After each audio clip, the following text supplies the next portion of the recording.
우리 지역에서 만나는 미술 이야기, 숨은 그림 찾기.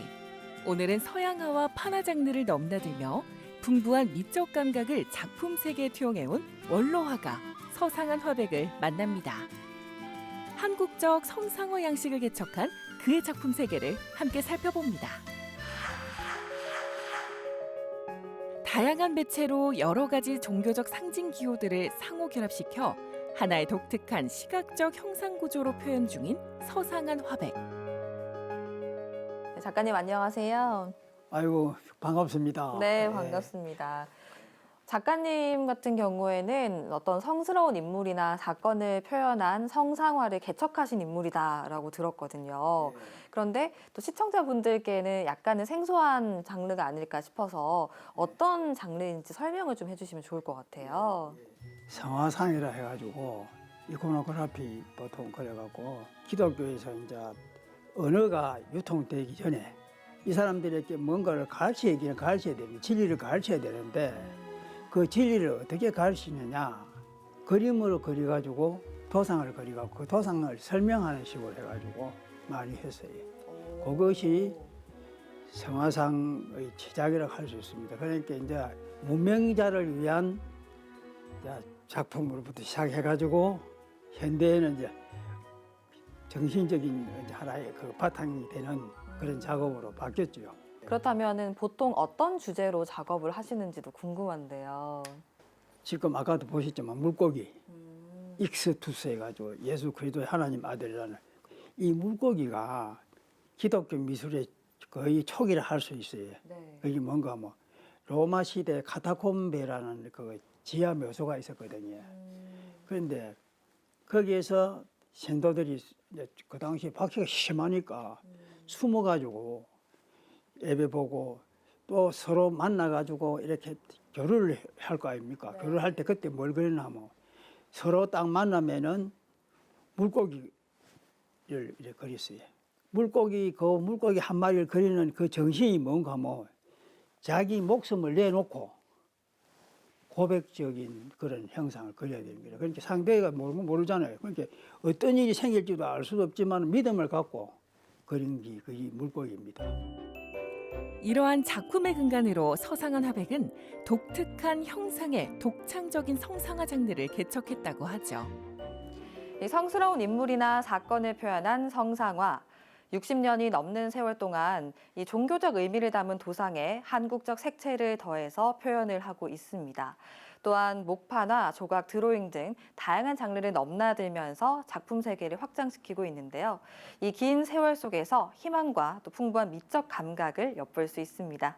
작가님의 이야기를 들어보니까 작품이 보통 신앙적인 의미를 담고 있다고 하셨는데 자세히 보니까 어떤 종교적 의미를 확실히 드러내는 그런 작품처럼 보이진 않더라고요. 오히려 보면 어떤 색이나 이런 것들이 불교적 영향을 받은 것 같기도 하고 하던데 의도를 하신 거죠. 어떤 형상을 구체적으로 만들기 위해서 기독교적인 걸 바탕으로 해가지고 우리 옛날 내려오는 문화적인 그런 유산 속에서도 여러 가지 형상성이 있잖아요. 거기서도 또 토 같은 데서도 찾고 여러 군데 찾아가지고 하나의 그 형상을 구체적으로 만들려고 했고, 그 다음에 만다라 구조라는 저 티베트 저쪽에서 만다라는 그 부적이거든. 인생살이에 아주 참 좋은 일이 많기를 비는 그런 빔의 부적이거든요. 그러니까 만다라 그거 하고 또 이거 연결시켜 해야 돼. 그러니까 그런 걸 연결시켜 가지고 한국적인 도상을 만드는 거죠. 작가님의 작품을 쭉 보니까 대칭성이 뚜렷한 것 같습니다. 그래서 이게 또 어떤 의도를 가지고 있는 것 같은데 궁금한데요. 하나의 물체가 있습니까? 물체가 있거든. 한 덩어리거든요. 근데 빛이 들어왔을 때 밝은 것과 어두운 것이 동시에 보입니다. 그런데 그거는 밝은 거 어두운 거 이분법이 아니고 하나의 덩어리가 광선에 의해서 두 개를 보일 뿐이거든요. 근데 실제는 하나거든. 그런데 우리가 보면은 서구 사상에서는 선악 이런 개념이 있지만은 우리 동양 사상이나 이런 데를 보면은 선악 개념보다는 하나로 보거든요. 하나로 봐가지고 하나의 조화를 본다고. 쉽게 말하면 나는 근데 내 그림성이 두 개를 나오긴 나오는데 꼭 그걸 통해서 조화하고 화합해서 하나가 되는 그런 작업입니다. 그런 이제 형상성이 이제 중요하지 않겠나 그렇게 생각합니다. 네.